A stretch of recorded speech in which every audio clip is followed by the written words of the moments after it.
and the United States and the future of American policy towards China. We'll tell you exactly how the trade talks are going to end, and by the time you walk out of here, you will be smarter than anybody else on these topics, basically because we have three very smart and knowledgeable people up here who can explain it to me and to all of you. I'm joined by Scott Morris, who is the former Deputy Assistant Secretary of Development, Finance and Debt at the U.S. Treasury Department. He's an advisory board member of Asia International Infrastructure Bank. Jonathan Ward is author of China's Vision of Victory. I think he has the book here and might be willing to sell you one if you were so interested in purchasing it. He's also been a recent feature in President Trump's Twitter account, which he can also share with you.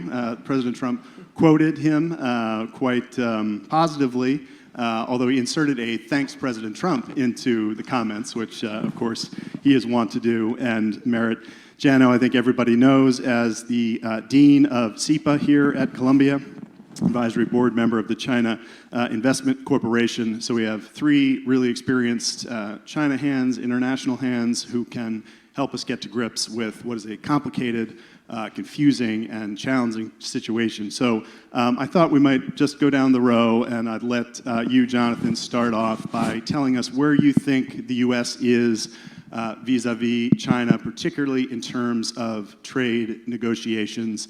Where are we? What happens next? Okay, well, thank you, and great to be here. And it's great to be back at Columbia, which is my alma mater as an undergrad. I did Russian and Chinese language here before going on to live out of a backpack for 5 years in Russia, China, Latin America, and the Middle East, learning foreign languages, and then doing my PhD at Oxford in China-India relations. You know, I think where we are, there are two fundamental pillars, and because today at Global Dream Forum we're talking about the future and where things are going in the year 2020 and beyond, I think it matters to really look at two navigation points in what's going on today, really in history, in the historical moment we're experiencing. And one of those is, what does the Chinese Communist Party want? I mean, the founders and rulers of the People's Republic of China, in fact, have a grand strategy, a global series of plans, a vision of the future, all of which I've laid out in my book, China's Vision of Victory, using the primary documents that I've been working with for quite a long time. So there's a vision of what they want. And then there's the fact that the United States is not going to accept this vision. It's not a vision that we can fundamentally live with, because it's not only a geopolitical competition, a military competition, an economic competition, it's also a competition over values. I think we're seeing the beginning of that with the NBA activities right now, and sort of what's going on between the NBA and Hong Kong and the PRC.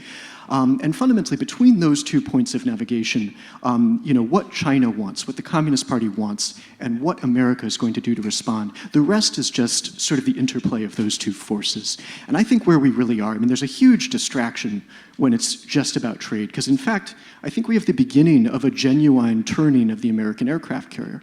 I mean, they say that it takes quite a long time for our government to turn, for its institutions to essentially come to a new understanding of the world.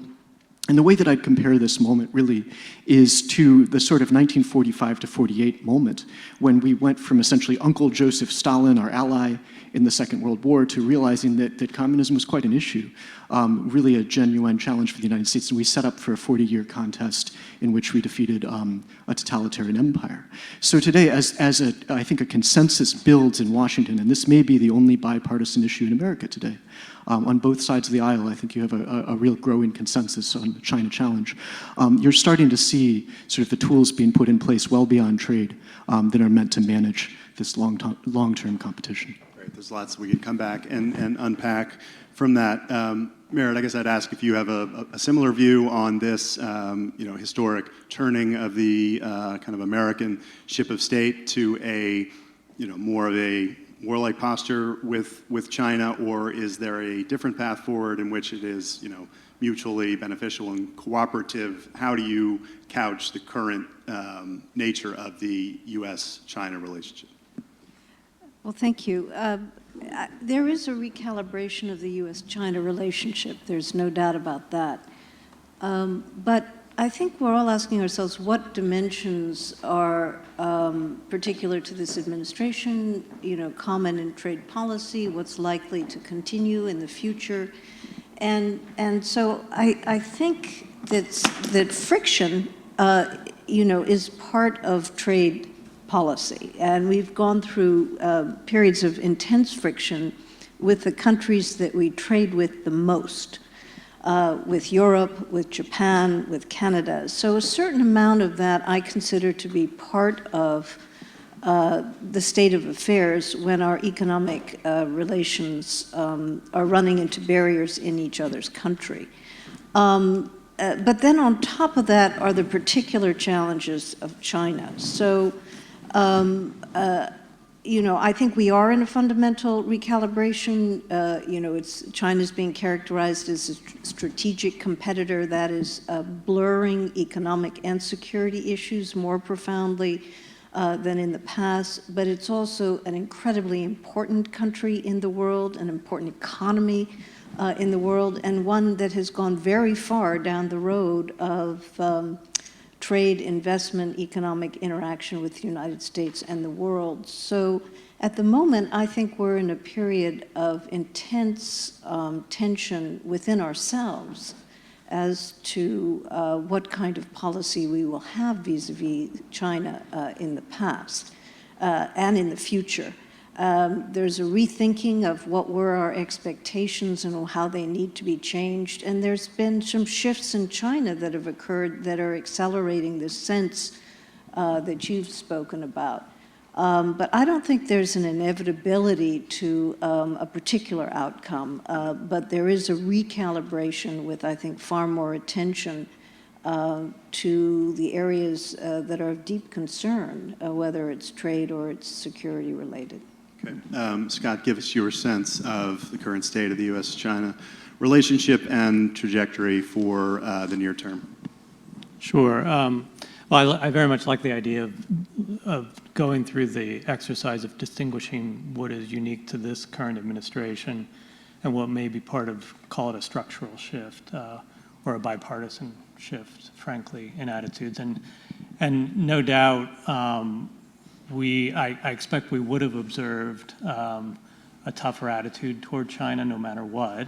I think what is different about the Trump administration that causes me a lot of concern about the bilateral relationship is the degree to which the trade war itself is the dominant, if not exclusive, mode of engagement with the Chinese side.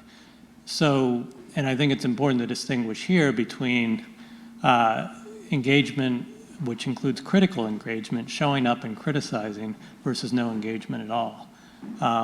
And, you know, I say that from the standpoint of, you know, the issues that I pay attention to with China are the very issues that aren't getting attention today. So basically, you know, let's call it the Belt and Road Initiative. On the financing side, it's basically what do Chinese government financial flows look like to the rest of the world, and what do we think about that? So there's certainly rhetoric coming from the Trump administration on things like Belt and Road, very harsh rhetoric. But frankly, there's not even an architecture anymore around sort of sitting down and trying to negotiate what do we want that's different from the Chinese in these areas. And you know, it seems pretty clear to me as I look across the agencies that have responsibilities, my old agency, the Treasury Department, there just isn't a mode of engagement these days with Chinese counterparts. And I think that's frankly very damaging in the near term, and it's going to be a longer term challenge to deal with. I mean, there's no mode of engagement beyond these, you know, high-level talks between, you know, Liu He and Mnuchin and Kudlow. I mean, there is engagement on the trade issue. You're saying there's not broader. Explain to me a little bit more what you mean by a lack of engagement. Because it feels like we are talking to the Chinese. It's just that we're talking to them in an adversarial way about specific pieces of trade policy. Yeah, and my point is, there are a lot of areas we could be talking to them in an adversarial way, or at least a critical way, and I think that's the key thing. So let's look at the Belt and Road Initiative. My particular focus has been on the debt implications, particularly for lower income countries, growing debt burdens increasingly attributed to Chinese official finance. So what we've been critical. The Trump administration has been critical. They've sort of coined the phrase of debt trap diplomacy. But beyond that, what do we want the Chinese to do about it, and in what fora are we looking to address it? There's just nothing happening, frankly, and I think there is plenty to say about it and to seek a shift in Chinese behavior. It's not to say that they would claim all kinds of victories overnight, but there needs to be an agenda here, and I don't see one. Right. Jonathan, I know you wanted to jump in, and maybe it's on something else, but I wanted to ask you just to go back to this whole idea of China's vision of victory and maybe explaining to us exactly what it is and how it would come at our expense and how they're executing on it right now. Right. So I think if you line up the major sort of strategies of the Communist Party of China, I mean, you have essentially the Belt and Road Initiative, which is an initiative that's meant to link the entire sort of Eurasian supercontinent, Africa, the Indian Ocean region, sort of Australia, essentially the entire ex-Western Hemisphere world together with China as the economic and essentially strategic center. Latin America is also now included in Belt and Road. You add Made in China 2025, which takes essentially 9 or 10 strategic industries ranging from advanced ICT to shipping to aerospace, and China seeks dominance in these industries over time. You add to this what they call the military modernization program and civil military fusion. So, and all of these are on a timeline, that they're all entirely interlinked.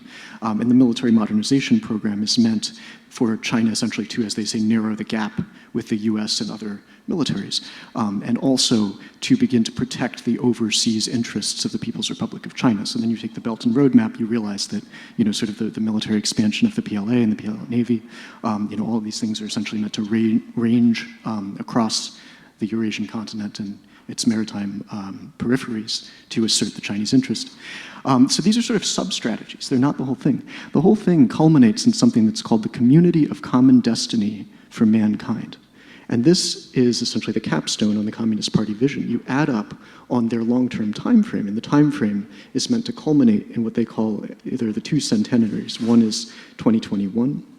It's the centennial of the founding of the Communist Party of China, and the other is 2049, the centennial of the People's Republic of China. So when you march across the next 30 years, realizing the sort of full completion of the Belt and Road, of Made in China 2025, of the military modernization program, and of a whole bunch of other strategies, including AI and quantum, and you name it, pretty much every sort of property of human endeavor, you reach this point where China has become the unrivaled global superpower, having mastered all key industries, emerging technologies, having a military that would essentially be able to be fully intercontinental, if not global, and having built together this Belt and Road sort of world map where they're the economic center.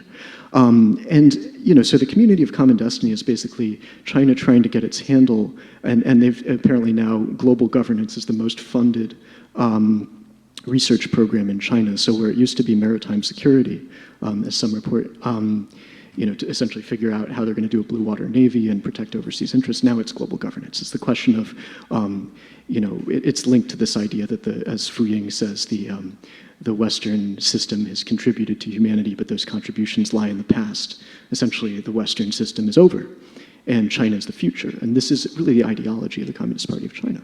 So we get to this point, if we travel along their ideological path, where they're the dominant superpower, exercising economic, technological, and military supremacy across the earth. And with that, you have the breakup of the US alliance system. You have a world that's more safe for essentially the values and properties of the Communist Party, and I can get into some of that with some interesting documents that people should know about.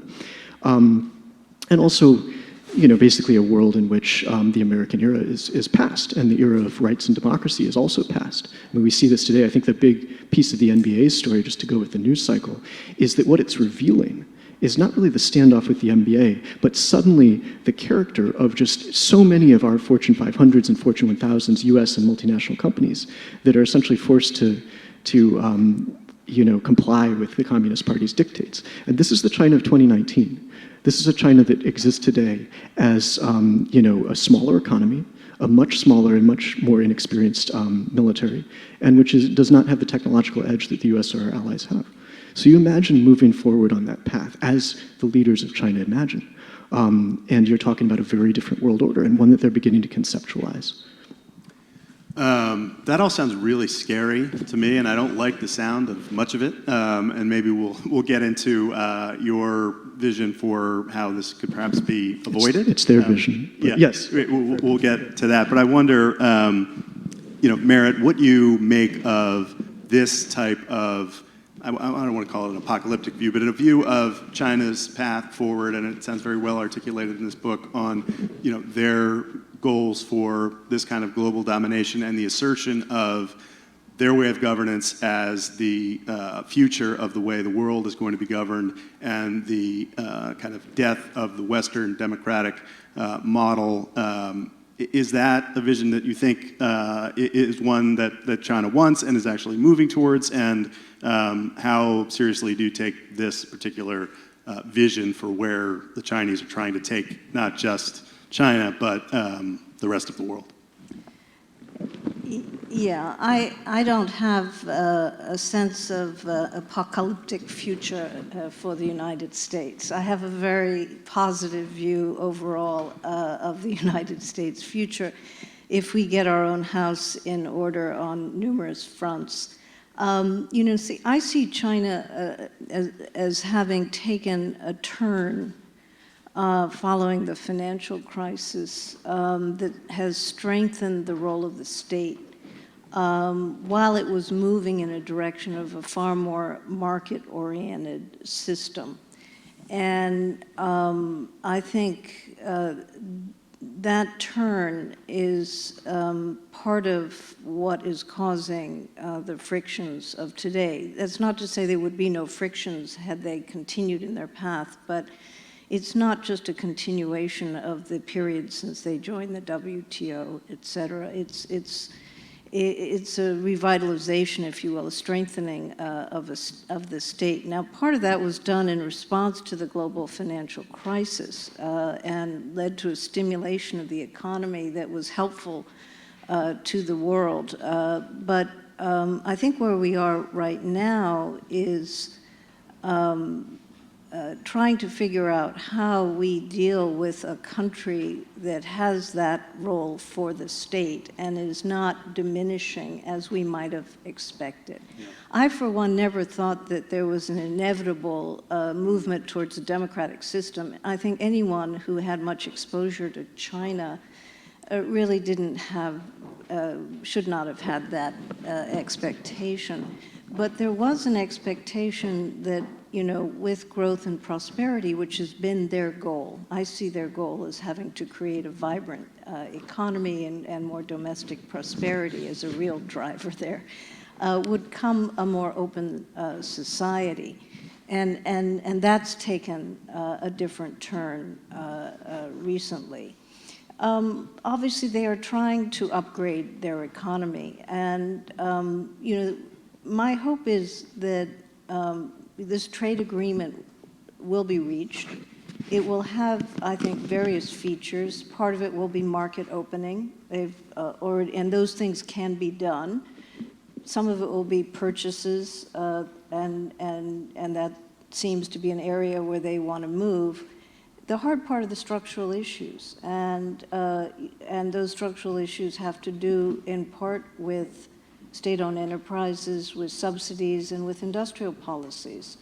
Their form of industrial policy, from my observation, is very different from others we've seen. It's a mixture of public and private, and it is speaking to industries that we also care about. It's also, ironically, as we have accelerated these points of tension between us, I think accentuated the view in China that they can be less reliant on foreign suppliers because who knows what will happen next. So I think it's a very complex evolution occurring that is not inevitably on any path. Now for us, we worry about Chinese imports, we worry about frontier competition. Some of that's for us to fix at home, through our own R&D investment, through our own policies, and trade policy is not going to fix competition issues, fundamentally. Yeah. I wonder, Scott, when you were inside the Treasury Department and in the Obama administration, right? You were in the Geithner Treasury. What your view of kind of the long-term strategic plan of China was, and if, in fact, and I think it's right that a lot of us had this sort of naive view that, you know, entering into the WTO and becoming more integrated in the global economy would naturally turn the Chinese towards our, you know, beloved ideals of egalitarian, you know, democratically elected governments. Probably, you know, fanciful for a lot of us who have thought that. How did you conceive of it inside the White House, or inside the administration while you were there? Sure. Well, and I think particularly with hindsight, I guess I would characterize it as still it was during a period where there was optimism about, or at least a sense of a trajectory in China toward liberalization. Some not small degree of frustration about pace even then. I think with hindsight, and this is what we see now, I think politically on a bipartisan basis in Washington, is much more frustration about pace. I mean, that basically with what we would attribute to ourselves as having very nuanced, sophisticated views of all of China's challenges, it came with perhaps not enough sense of pressure on the U.S. side, that some willingness to break eggs. And I think, again, with hindsight, as I look at, you know, former actors from the Democratic administration, from the Obama administration, you do have a sense of their own attitudes having shifted and some sense of a need to be tougher. Now that said, I mean, another observation I would make is that there was also a period in those years where you had sort of predictions of China's financial collapse, even economic collapse, and just as, you know, those were mistaken, I think we can make a mistake now in attributing too much strength to the Chinese economic model, that you know, that somehow the same vulnerabilities aren't still there. And I think, you know, it is not as if the economic model itself isn't creating problems for China. I mean, you know, in a very simple way, if you look at something like Belt and Road, you know, what it amounts to is China is subsidizing the world's public infrastructure. In some ways, well, that's good for the world. I mean, this is cheaper infrastructure than it otherwise would be. It's not so clear that that is a sustainable model for China, and I think there are a lot of aspects to that to explore. So, you know, I think, you know, there clearly are, it's a wide range of challenges in the bilateral economic relationship. But we shouldn't, I very much agree that it is about fundamentally focusing at home. But in turn, we shouldn't attribute so much to where China is today that it is sort of this, they have so quickly surpassed us. I mean, and you know, we have to have some fundamental confidence in our economic model, which when it comes to things like R&D and sources of innovation, it is a matter of conviction and confidence that open societies are better environments for innovation, and that ultimately it is a struggle of the Chinese model actually to be a leader in these areas. I mean, I want to get ultimately back to the nitty-gritty of the current trade talks and the trajectory, because I know that's important for people to have some sense for where that's going, but I do like being in the overarching, more thematic, long-term historical look at this, you know, clash of, you know, giant tectonic plates in the global economy. And Jonathan, you probably get into this in the book, you know, which I will read now that I've heard you talk about it.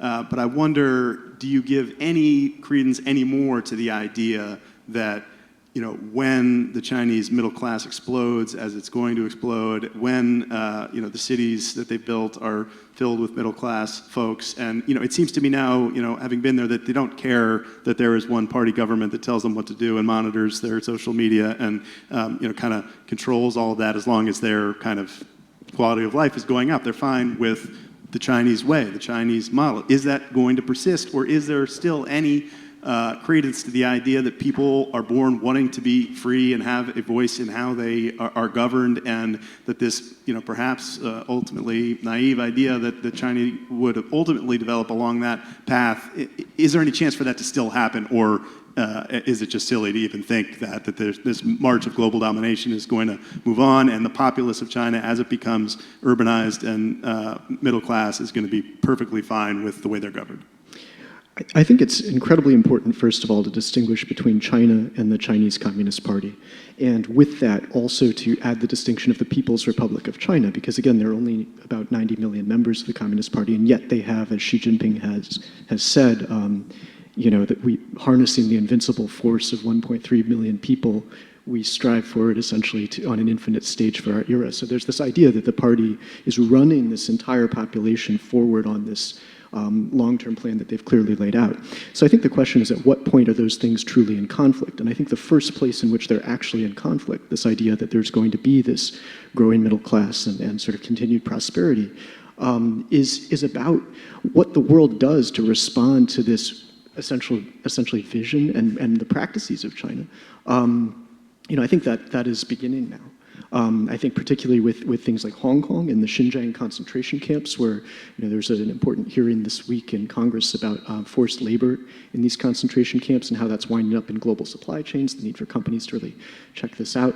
What the Communist Party is doing to China, really, as they gain power and wealth, which is different from maybe what they always had in mind, because you do have, again, this is an old vision. That's the thing that most people that were building engagement didn't really understand, was there was this idea that it was always going to move forward. But if you compare Xi and Mao talking in the 50s about we have to surpass America, we're going to catch up to America, they don't have enough people, we have more people. And even he thought of himself as an heir to sort of deeper ideologies from Sun Yat-sen and such that envisioned a return to China, for China to prominence on the world stage. But what the Communist Party is doing today, with its actions on human rights, with its ideological struggle against the West, I'm going to read very briefly from China's Vision of Victory, which is basically composed of primary documents from the Communist Party. That's most of what this book is. But here's a document called Document 9 in 2013, and it was called The Current State of the Ideological Sphere. And here are 7 things they have to crack down on. Propagating Western constitutionalist democracy, propagating universal values, Western liberties, democracy, and human rights, propagating civil society, attempting to deconstruct the social basis for party rule, propagating Western news views, challenging our country's principle that the party manages the media and its press and publications management system. And it goes on. But the point is, this is a very concerted effort, and you start to look at what have they actually done to do this. Whether it's jailing of human rights lawyers, whether it's a social credit score that's still nascent but starting to have an effect.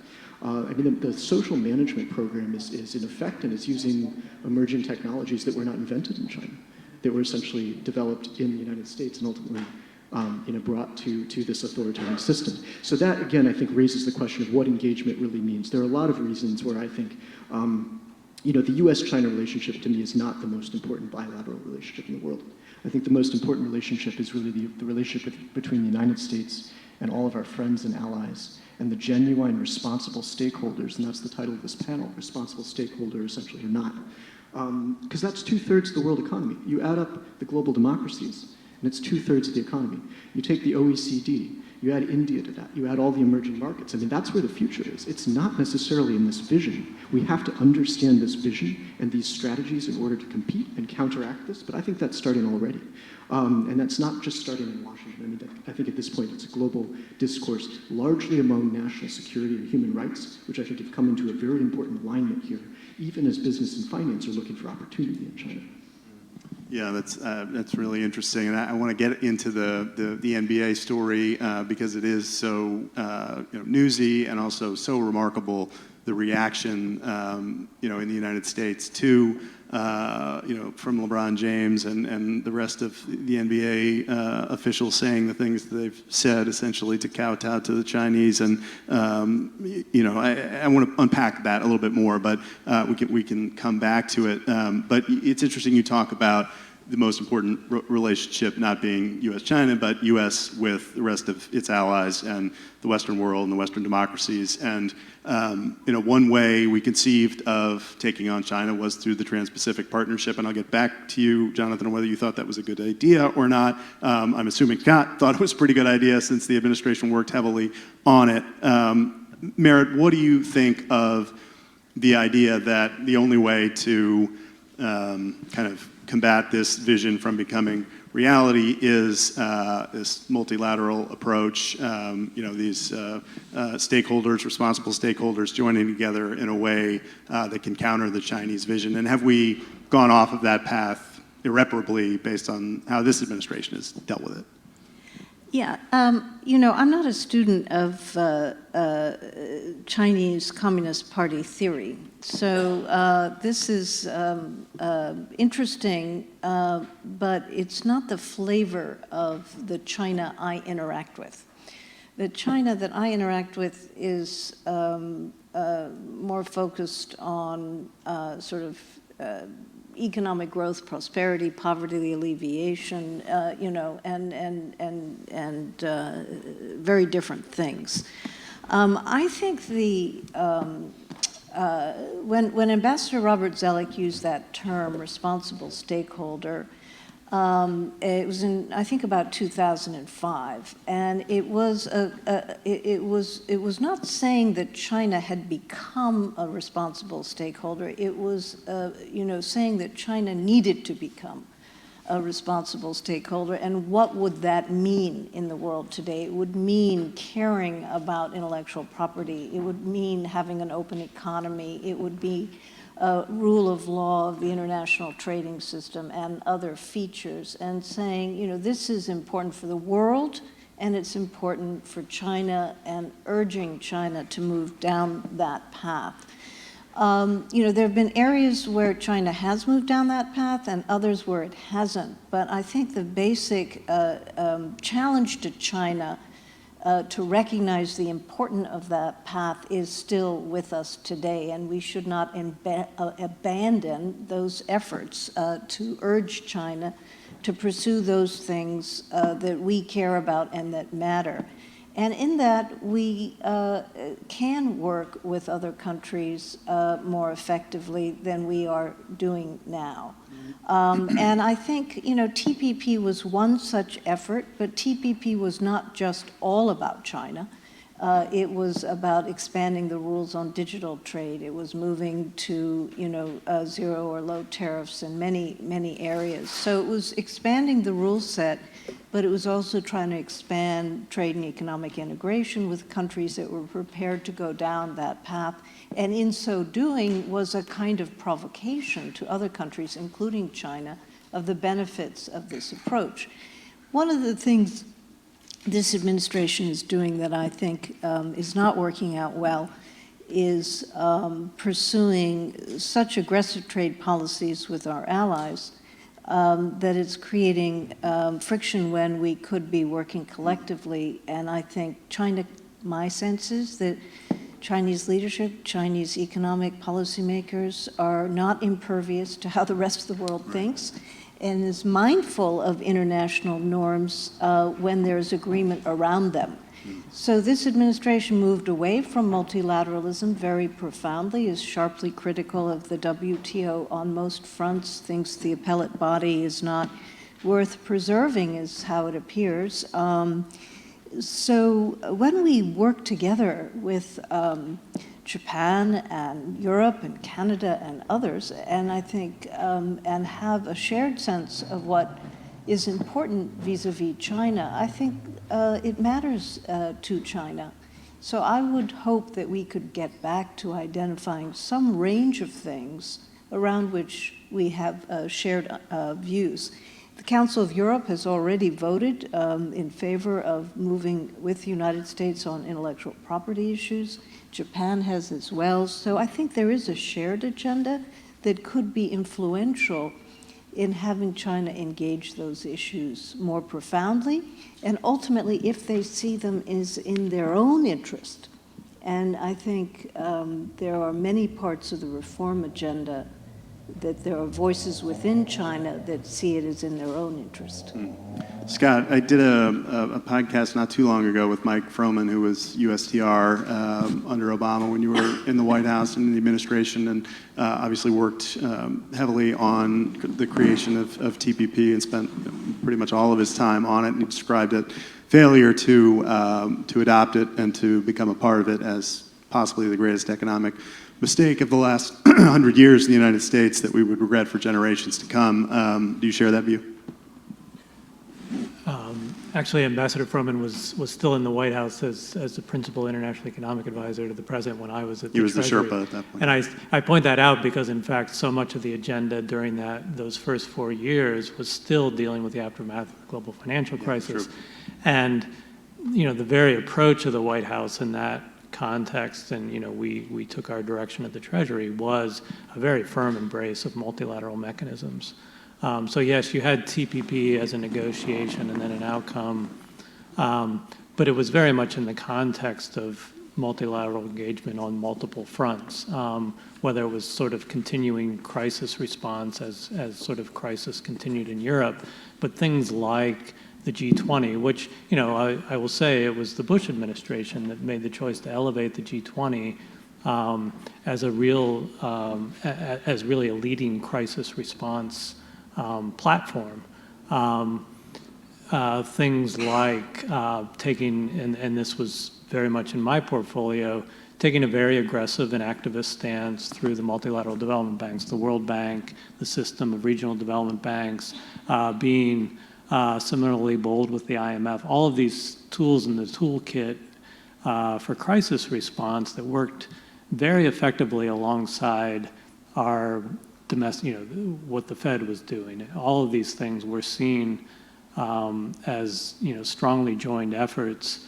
I think it's that multilateral context is really important not to lose sight of it. It strikes me it's an area we all agree on the certainly on the trade front. It's very easy to see how the Trump administration is shooting itself in the foot by actively damaging the relationships with key allies on trade. But much less visible, actually, are things like the international financial institutions. Now, here I would say, I think the WTO is the case where the administration, as well as the UN system, frankly, it seems to be aggressively destructive. On the other hand, if you look at the IMF, the World Bank, things are okay there. I would say that those institutions are more or less below the radar. They haven't been sort of below the radar in terms of targeting by the Trump administration. Exactly. They haven't been on the hit list of just being actively damaging. That said, we need more than that, and we need active leadership around the agendas of these institutions. They also represent the path, not just for sort of getting our allies together to confront China. These are also the very settings where China is an active and leading shareholder. The Chinese are the third largest shareholders of the World Bank and the IMF. They created the Asian Infrastructure Investment Bank very much on the model of the World Bank. Yes, they are the largest shareholder, but there are 99 other shareholders, and they are watching themselves become actively diluted as countries join, as it should be in a multilateral mechanism. So, we do need to get back to a point where we embrace our leadership role in these institutions and their missions, and we use it and use them as platforms to address issues with China. One example that falls within the remit of the bank and increasingly the IMF is addressing climate change and the role of climate finance. So on the one hand, China has embraced this agenda rhetorically. They have actively embraced it within these institutions, very supportive of the World Bank spending a lot of money on climate mitigation. They've taken real measures in their domestic economy, that's clear. On the other hand, they are actively pushing out coal projects through cross-border finance, and that's a very clear harm to the agenda. We need to call that out. It'll happen most effectively in these multilateral settings with the Europeans alongside of us. I think that's where the future agenda lies. Did you want to? Can I ask them a question? You've obviously both been involved with AIIB and studied it. So, I've been curious whether, China has wanted more voice in international institutions, being frustrated by constraints. It has helped to create its own institutions. AIIB is one of them. Do you see it as doing anything quite different from the other institutions? It talks about being maybe channeling funds in different directions, being fundamentally different in its risk tolerance. Is there anything very different happening through its own new instruments? Yeah, I think it's a very good question. I think for the AIIB in particular, so I am serving on this advisory panel now for that bank for the very reason that I view it as the best that we can hope for from China in terms of an embrace of a multilateral mechanism, and one that is clearly modeled down to the details on the World Bank. This institution that has a charter that was written by an American who's a veteran of the World Bank. And they're very much in the midst of this conversation. What makes us different? Because in creating a model and a message that is essentially, we're just like the World Bank, then it starts to raise questions, well, what's your point? Are these just marginal dollars that we are offering up? And if so, why not put it through the existing institutions? It does come back, I think, to some degree to the Chinese government's attitude and some degree of frustration that I would say is both about their own voice in the Bretton Woods institutions, the World Bank, the IMF, but frankly, it was also a sense of frustration about the inability to grow these institutions. And that, I lay that in terms of blame squarely at the feet of the United States.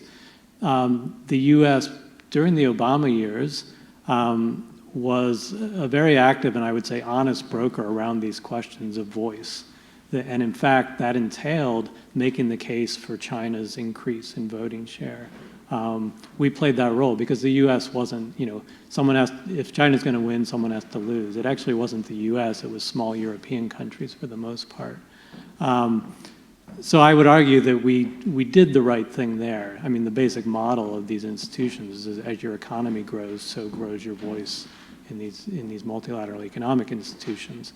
What we didn't do enough of, and certainly there's no appetite in this administration, is to really make these institutions much, much bigger in response to what the demands that they face, whether it's climate change, the ongoing demands of development and poverty reduction in the world, crisis response at the IMF.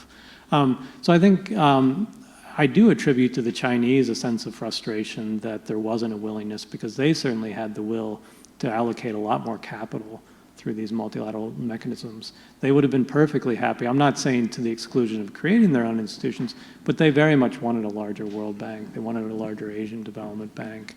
There was the particular issue of the IMF so-called quota reform getting stalled in the U.S. Congress for 4 years. You will hear Chinese officials frequently say that their frustration over that led them to the AIIB. I don't think it was that alone, but yes, I think that was an element of this. Yeah. Jonathan, I want to ask you quickly about, and we're going to open it up for questions in just a couple of minutes because we have a professor up here who has to go profess relatively soon, and we don't want to get in the way of that and the primary purpose of this institution in which we are happy to be having this conversation. But Jonathan, did we blow it by not doing TPP, and are we making a mistake by fighting multi-front trade wars at once? I think the key thing now is it is going to be about bringing the allies together to reform a global trading system. For all the frustrations that you might express, and I realize that both of my co-panelists here serve on boards of Chinese banks, essentially. It's a multilateral institute, not a Chinese by China, but there was another side to this entire story, which is the intellectual property theft. You have the massive, what's been called by a variety of intelligence chiefs in the United States, the massive wealth transfer from the United States and the OECD, massively through illicit practices, also through forced joint ventures, et cetera. Essentially, you have this program where we took engagement, and it was a very, I think, generous and enlightened thing to do at the end of the Cold War. We take a communist country, which in 1989 massacres thousands of young people in Tiananmen Square, and a few years after that, we give it essentially most favored nation trading status. Eventually, we let it into all the multinational institutions that we built in the Pax Americana, and we find that, it's essentially downloading everything it possibly can from our industries and repurposing that into national champions, which at this point are commissioned to go out, first through Go Global under Hu Jintao, now through, Made in China 2025, essentially, to go out and seize global markets, essentially with stolen IP. So the next story for our multinationals, for our Fortune 1000,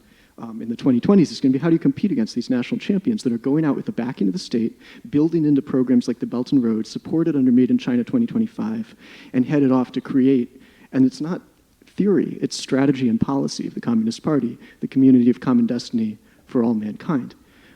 So if you're really working with the language, understanding the bigger picture, because there is one, and I think this is now very clear in Washington, D.C., and it's increasingly clear around a bunch of other capitals. I mean, the problems of engagement, of essentially not having a world that was big enough for China to participate, I mean, we're talking about inviting them into literally every single thing, and then we discover that this government has its own vision of the future. And that's the one that I think we need to take very seriously. To ignore that is frankly to be kind of ridiculous about the question of China. So, that's what we're dealing with. As for TPP, I'm not sure it's really over. We'll see where that really goes. Yeah, I think you both might want to respond, because I think the suggestion is made that either of you might be compromised by relationships with China, and this is a thing that comes up in a lot of panels that I have, where you have folks who are espouse the view that there is a multilateral future with China, and then perhaps get challenged on having ties to China themselves. So you can both respond. I don't mean compromised. What it is that I'm fully aware, as we all are, of the narrative that the party advances in its multilateral institutions, and certainly in the institutions that it owns and runs, such as its sovereign wealth fund. So this is a narrative of win-win engagement. It's basically a narrative with which they shook the hand of the United States and the rest of the world, while also, using this other agenda. So, I was a trade negotiator with China 89 to 93, and I was involved in some of the early intellectual property negotiations at that time, as well as market access. And, at that time, China had no intellectual property laws. It had no courts. It was not party to any international conventions. The U.S. government argued, I argued, intellectual property protection was necessary for China because it would be a country that wanted to attract foreign investors, and it wanted to also protect inventors, and both of those things would be important for China. And in the intervening period, China has joined international conventions. They have introduced intellectual property laws at home. They have built domestic courts. They have developed one of the most active patent centers in the world. And intellectual property and compulsory licensing remains a serious problem. There is no question about that. But I often ask myself, well, what is realistic to expect in what time frame with a country of this size and scope? Just objectively. And if you're a sophisticated market player, like a foreign firm or some domestic firms, but let's take foreign firms, I think you have to approach this with a very multi-layered strategy. You have to have a strategy that keeps your own IP, the most sensitive IP not at risk in that economy. You have to develop, and some of our firms are developing very sophisticated strategies at home and internationally, and mindful of the role of the U.S. government. So I think this is kind of broad brush, fails to sort of acknowledge both how far they've come, where the points of leverage are, where they want to go. If we're taking on in negotiations where their system needs to evolve around intellectual property, I would say absolutely bearing down hard on theft and compulsory licensing are good points to focus on, essential ones. But so too are things like fines, because there are some courts in which foreign firms are winning in litigation in Chinese courts, but the fines are so low that it's efficient to breach. So I would just say, I think our conversation about what that regime is and how it operates and where the points of leverage could become much more nuanced to be effective. As for this suggestion that because I go once a year to the meeting of the International Council of the Sovereign Fund, that somehow that has tainted my judgment or et cetera, I find that just plainly objectionable. And what are we supposed to do? Not put our head in the sand with a country like China? Quite the opposite. You speak Chinese.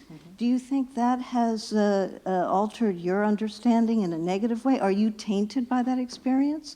I don't think so. It may have affected your thinking, but bravo for learning Chinese. I mean, don't we want people who speak Chinese who deal with China or who participate in international bodies like this? Or you think the answer is stay at home? Should I talk about well, no, look, I spent plenty of time in China, learned it here at Columbia. And my point is simply that to serve on the board of China's sovereign wealth fund would obviously expose you to a very interesting conversation that's very valuable potentially, but it's not the conversation of China's ultimate goals. It's not the conversation of China's strategic goals, its military goals, it's the conversation of engagement. That's the one that I understand is very important.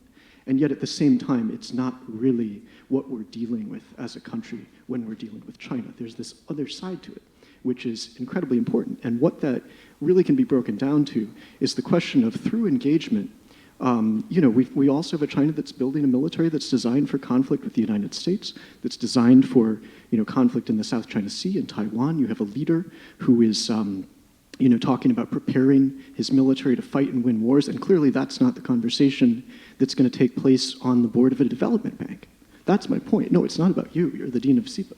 That is a wonderful thing. I mean, suggestion, and it's not just you. I mean, it's a sort of suggestion in America these days that somehow those who worry about engagement or think there's a way or have lost their way. Or in the back pocket of the Chinese government. Yeah, you've introduced that. What I mean is... I'm not introducing it. It is a notion that is pervasive in all of these conversations.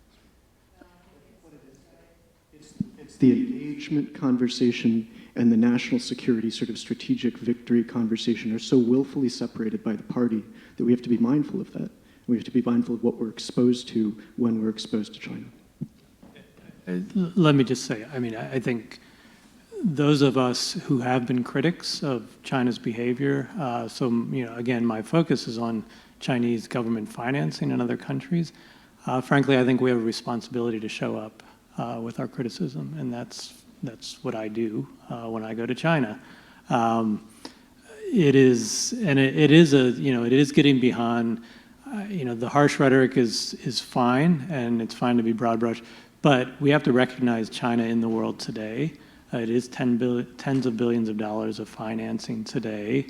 If we have opportunities to shape that in any way, improve its performance from the standpoint of what we call development in my center, alleviating poverty, we should be doing that. So it is about being specific and showing up in the places like the AIIB where they've made commitments that are actually quite good and helping them along the way. How can they play a larger role in the Chinese system? It's not clear that the AIIB has that kind of future for the Chinese government, but if there's an opportunity to encourage it, that's what I'm doing. Yeah. The last thing, before we open it up to questions, I wanted to ask Jonathan, just directly, since the president quoted you favorably, do you think that this administration is getting tough on China in a smart way that is likely to be effective? Sure. So I think this is an administration that has prioritized China as an issue. I mean, if you ask what are, and I'm not a domestic policy person. I mean, my background is in a variety of foreign languages, China-India relations, Russia-China, et cetera. So I think when you look at this, it's very clear that, this administration has taken China as its primary issue. I mean, if you think of, let's say, healthcare as being an issue of the early Obama administration, I mean, China, I think, is largely the issue of this one. Now, that does have roots in a turning that was taking shape before this administration. I think what I find in my interactions throughout Washington, is that it's not, I have met with cabinet level officials, but I also, meet with a variety of people that are coming out of the DoD or state or what have you. And all kinds of people are involved in this now, in this turning of the ship. And I think it's also important to remember the bipartisanship. I mean, if you look at the Hong Kong bill, which has just passed, I believe, in the House, the Uyghur bill that is passed in the Senate, you look at a bill that's being floated by Mitt Romney, who he and Trump obviously have no, there's no love lost there, that's meant to take Huawei off the table in negotiations, to say that both parties essentially want, no, don't touch Huawei. We get what Huawei is, that it's a massive national security issue. So don't put that back on the table. So I think, again, it's kind of gotten the country engaged on this issue. There were elements of that were, I think, in the making prior to this administration, but it's certainly accelerated here. And I guess lastly for you, and then I promise we're getting right to questions, because I did want to get back to the MBA thing, and maybe somebody else will ask about the MBA. I mean, I feel like you sort of identified the path that we're about to head down, which is, all of these mega MBA stars having to kind of apologize for anybody daring to speak out on behalf of citizens of Hong Kong, and that we're just going to see it in Hollywood too, which is now incredibly dependent on revenue from sales to China. Is that the path that we're going down, in which all of corporate America is simply going to have to, in large degree, forsake American values or risk losing access to the Chinese market? I think corporate America is reaching a new turning point here, because you have to think about what the China market really is about. I mean, on one hand, if you're sitting in one of the Made in China 2025 buckets, whether you're in aerospace or ocean or ICT, then you have a certain kind of problem being in the China market, and you have the problem of national champions. If you're a retail company, or if you're a consumer goods company, if you're Starbucks or Apple or the NBA, then you're dealing with all these touch points of essentially, you are interacting with the Communist Party worldview on a daily basis, and you're going to have to navigate that. And then there's the question of supply chains and that sort of thing. I mean, on one hand, China has, I think, this very interesting economic future where, on one hand, labor costs and all the sort of reasons for being there in the first place in terms of supply chains are going up. And on the other hand, I think you are headed towards a decoupling of the tech sectors between the United States and China. And that's both because of the surveillance state and also because of civil-military fusion. I mean, the ability of, let's say you take General Electric, or GE, it's GE Avionics, working with AVIC. AVIC is China's primary military, aerospace corporation, building J-20s. GE is doing advanced avionics with AVIC, thinking that it's for civilian aircraft. Well, under civil military fusion, that's in fact a very different story. So what are the real, it's kind of like a snakes and ladders type game board where, you go up one and you got to be sure what you're doing, because depending on which sector you're in, you may be exposed to a whole variety of problems. And then on the other hand, for investors, I think the big conversation coming in the coming year is the question of Western capital and the funding of the general Chinese enterprise. And the problems, I believe, will usually center around the surveillance state, civil-military fusion, and the Belt and Road, the sort of external, geographic push of China. So the ability for our capital to get into that system, I think that's going to change quite a bit. So it's a very different picture coming, I think. I would just say that I think there's a very important conversation to have in America about the features of our open innovation environment that are really crucial to preserve, and where our national security issues arise. And, where are those points of tension? Because we have to be able to be responsive to national security concerns without harming our innovation environment.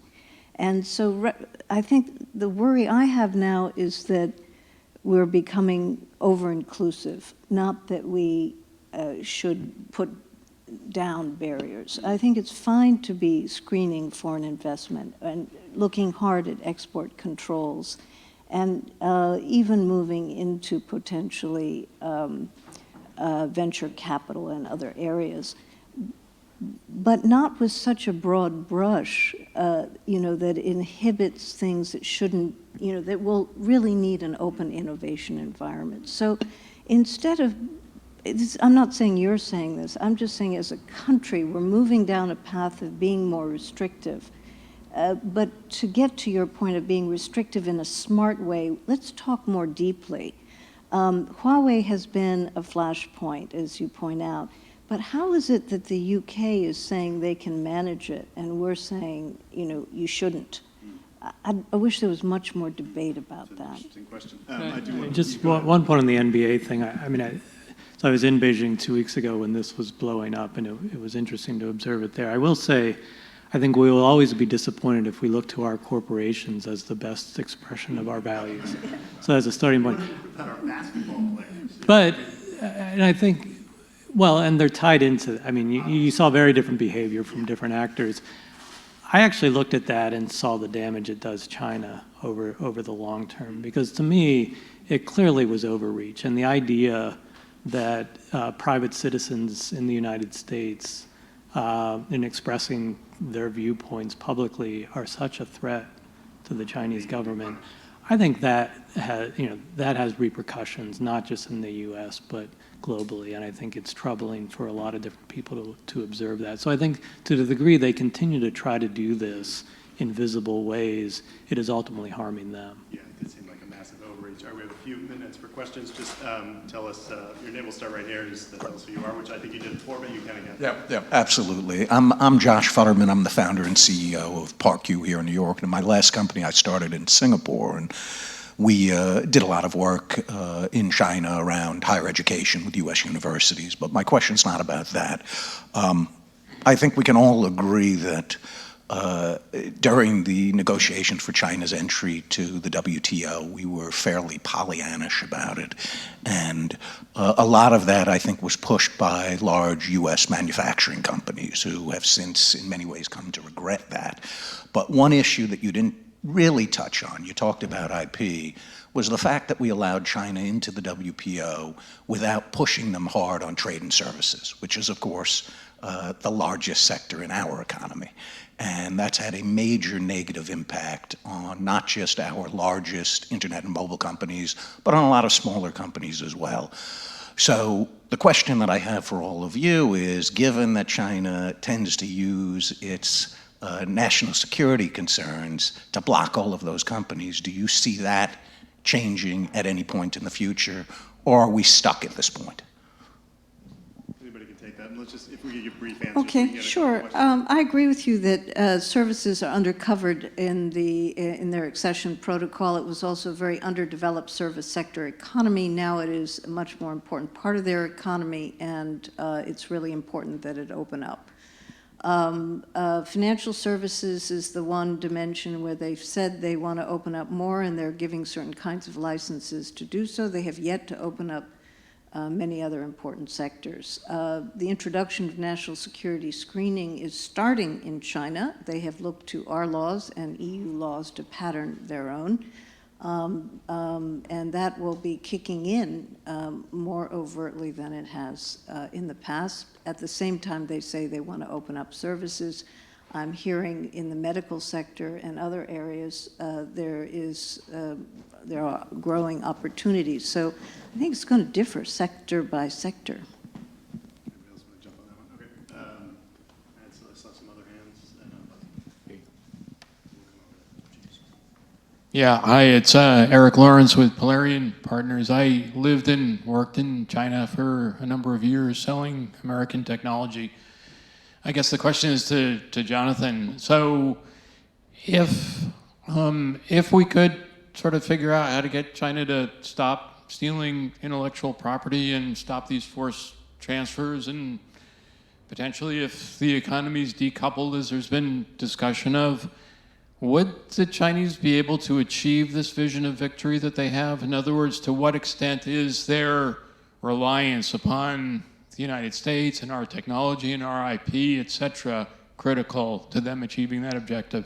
It's everything for them. That's how they got this far, and it's essentially how they would go forward. I mean, one of their top sort of economic and essentially just general propagandist theorists had this great book about economic globalization.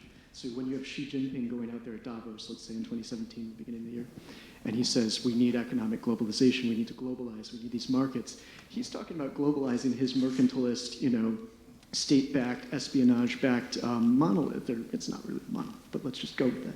And what that means is it requires engagement. I mean, China's expansion, China's vision of victory requires engagement with the United States. And to a certain degree, they always knew they'd have a problem with the US because we're Pacific-focused. And they'd been planning for this, I mean, since at the bare minimum, if you get rid of everything prior to Deng. I mean, there's a Hu speech in 1994 where he talks about this. I mean, this is way early in engagement.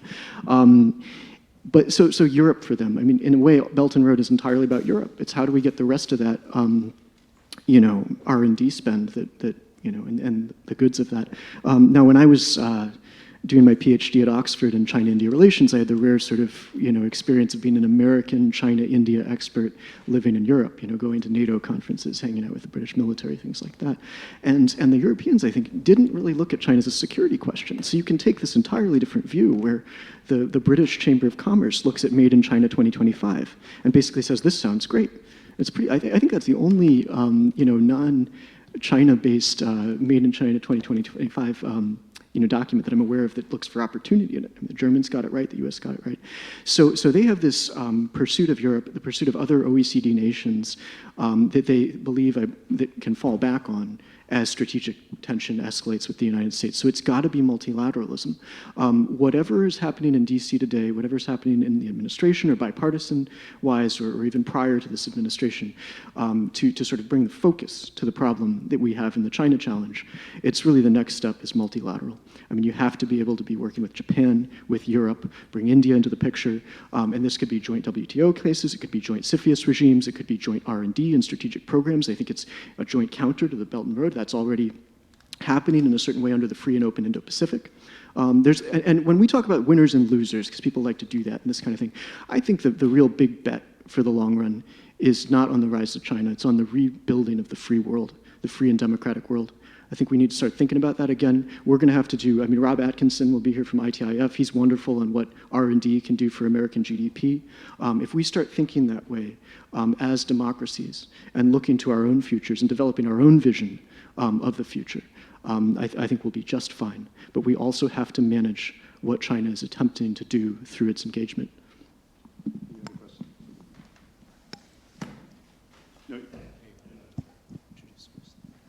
Thank you. I'm Sophia. I'm studying in School of International Public Affairs, and I have been practicing law in China since 2009. So based on my experience, China has witnessed a faster growth in the past 40 years. So I already heard a lot about the reason why China developed so fast. I would like to hear more, just a general question from a foreign perspective. What's the main reason drive China develop so fast? And as a foreign country in the future, how to take the advantage of the China? That's my question. Thank you. Treasury speaks. Yeah. As a starting point, we do need to acknowledge the success, and particularly from a development perspective. I mean, this is unprecedented in history. The degree and pace of poverty reduction in China. I mean, we clearly have to attribute it to the opening up period and the reforms that occurred. In the same way, again, as I said earlier, there is not an inevitability to the continued strength of the economic model. I think there are real risks and distortions in the system. The rising levels of income inequality within China and the degree. Michael Pettis, by the way, has a very nice piece in Foreign Policy right now pointing to trade surplus countries like China, and China being the leading example, and the distortions it's creating in domestic economies in ways that certainly will make trade conflicts inevitable in the future, but make the economies themselves vulnerable, and I think that's a real issue for China. One thing, somewhat related to your question, but to the prior one too, is one thing I don't feel like we've grappled enough with is if you think about our reform agenda for China on economic issues, that if it were implemented, if it were successful, it would make China a larger economy and a stronger economy. I don't think we fully grappled with that, frankly. What does that mean for us? Because the alternative is our agenda supposed to be one where we want to weaken China's economy. That doesn't make sense to me either. But I think we don't yet have a clear and coherent vision for how we view the future of the Chinese economy and what we're trying to achieve in this broader context of the political regime as it is today in China. One more. Hi, Kostya from CBS. So I was just wondering, I don't know if you've read the book How Asia Works. Joe Studwell, he talks a lot about how these Asian economies develop, and especially to the point that as countries get richer, they tend to open up. If you were looking at South Korea, Taiwan, even Japan, Singapore, there were basically one-party states, from World War II up until the 1990s. And yeah, if you were in South Korea in 1980, it was like a brutal dictatorship, so even worse than North. And then 20 years later, nobody would predict that they would have functioning democracies, especially even Taiwan, which is a Chinese it's Chinese culture, it proves that Chinese culture isn't incongruent with democracy. Especially, John, you mentioned that they have the current documents where they're outlining some crazy police state thing. It's just, do you think it's a leap of faith that they would eventually become democratic or open up? I think it's worth mentioning that there was a point in which China was an ally of the United States. I mean, in the Second World War, essentially Chiang Kai-shek and the Kuomintang held down Imperial Japan while we managed the Pacific. And when I first went to Taiwan, it just was so striking to be in that massive difference. I mean, I'd spent my doctoral years at Oxford in Communist Party archives and just understanding the worldview, the sort of vision, the sort of foundations of it. And then you go to essentially a free version of China. And I think Hong Kong also takes that place in perhaps a more global way. And it's, it's not the issue of China, it's the issue of this essentially government and its worldview and its aspirations and its ability to manage its population. Because when we talk about human rights in China, I mean, we're not talking about foreigners, we're talking about Chinese people, Uyghurs, Tibetans, and Han, who are under the, you read about the lawyers and the wives of the lawyers who are in house arrest. And I mean, that's the real tragedy of the situation. I mean, Tiananmen Square, that's not Americans, that's young Chinese people carrying the goddess of democracy and being mowed down in the streets. So I think that's the unfortunate legacy that we have at this point. And when it comes to a broader vision of how we deal with China, I think that we might want to see if we can work and think along the lines of something that has to do with, trade with the people, with the Chinese people, engage with the Chinese people, but be sure not to empower this vision that's held by the regime. And everything it takes for them to get there. Because it's one thing for us to be doing sort of energy and agriculture and consumer goods. It's quite another to be doing advanced artificial intelligence, which then gets repurposed into, command and control structures for, fighting the U.S. in a Taiwan contingency. So I think there are all these pieces to engagement, disengagement, decoupling. It's a very complex picture, really, where you can start to actually find the right path forward. But we're going to need the leverage and the balance that comes through true engagement, full spectrum engagement with all of our allies, partners, and potential partners around the world.